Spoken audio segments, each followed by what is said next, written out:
I'm Kerry Koitzsch. I work for a company called Images Big Data Systems, and we have done with for many, many years.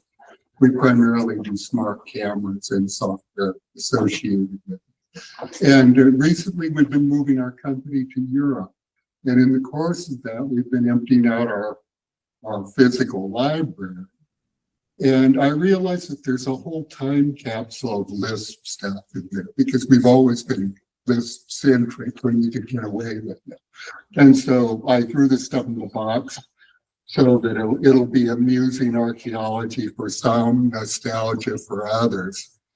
And I just wanted to remind people about where Lisp came from, where we all came from with this. I mean, Symbolics originally, the Lisp Machine company, circa 1980s.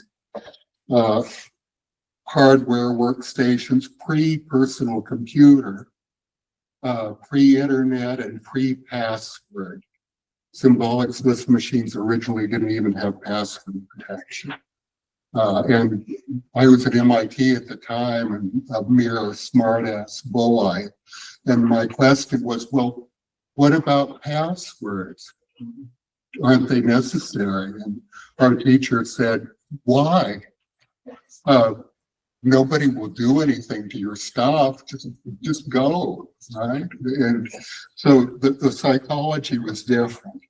Listen to it. Let me pull out some of the exhibit. Yeah, I mean, some of you've seen it.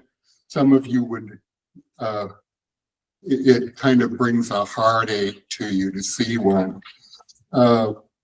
Original object-oriented Bible. Zeta Lisp was one of the original object-oriented languages. It was multi-inheritance. A lot of the principles that came down even through Java came from this.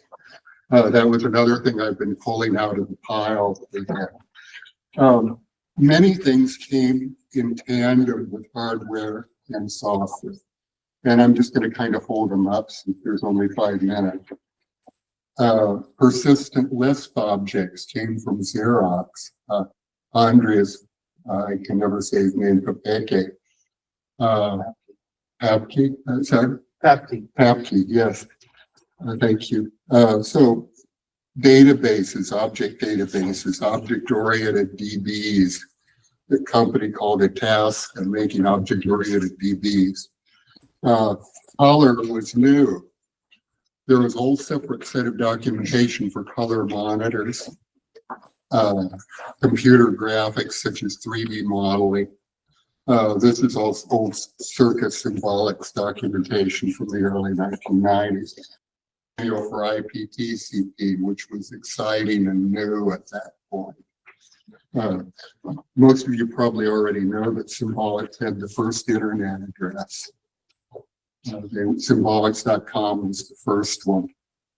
Eventually, Symbolics went from a refrigerator-sized machine, 3600, 3640, 3670, based on Motorola 68,000 front ends.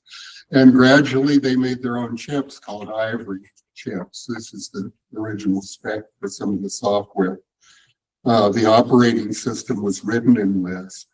And it wasn't common Lisp, it was Zeta Lisp, which is a Symbolics proprietary product. Some other stuff came along kind of as a side effect, kind of as a mutation. Common Object Request Broker came much, much later. Corba. All these sort of things, are coming out of our, of our archive. We realized we had a whole museum of Lisp stuff that we couldn't bear to part with. I mean, we couldn't, it was like giving up a kid, we just couldn't do it. So that's kind of the outcome of having all this stuff. Clue, if you remember Clue, CLIM, Common Lisp Interface Manager, all these things. They were all in a straight line from the Lisp we had originally with Symbolics and MIT down to now, where, we're doing edge computing now with NVIDIA Jetson modules in our cameras. And they run Lisp. They run Ubuntu, they run Lisp. And Our clients are very happy with it. We don't necessarily raise our hand and volunteer this, you know, and we all know about that.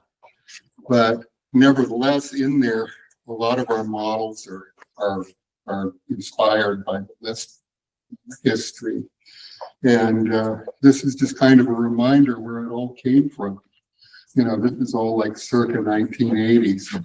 One of the things people forget about the documentation on the symbolic system is it actually has a one-to-one representation of the hypertext that's stored on the disk. Those manuals were printed and typeset using the exact same docs that you see on the screen interactively, which is kind of neat. Yeah, exactly.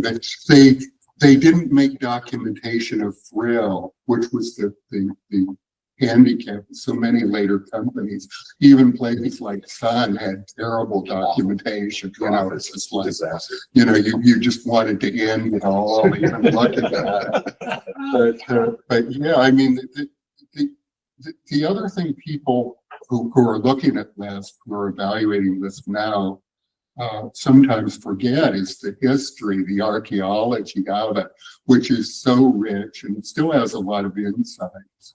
So, you know, I think that's about all I had, was just to point out this pile of stuff. I mean, some people have been interested in looking at buying some of this stuff. Most of its documentation we have some generic documentation sets. We have a few more keyboards. We have plenty of 3-button mice, which are free. I could use a few of those. Oh, okay. We'll talk. So, you know, we're cleaning house and we've got a ton of stuff, not just Lisp stuff, but other stuff. So, you know, feel free to talk to me. I'll give you an email address. You know, it's right down the street here, so it's easy to come back now. So Mark Pryatt online said the Computer History Museum, I'm sure, would like to have some of it. Yeah, I mean, so, you know, we'll talk. I mean, we're not out to make any money. We're out to. Can we show a little lighting demo after this? Yes, sure. But it can't be recorded. I understand. Okay. And that's pretty much all I had. All right. And we're just kind of a little show and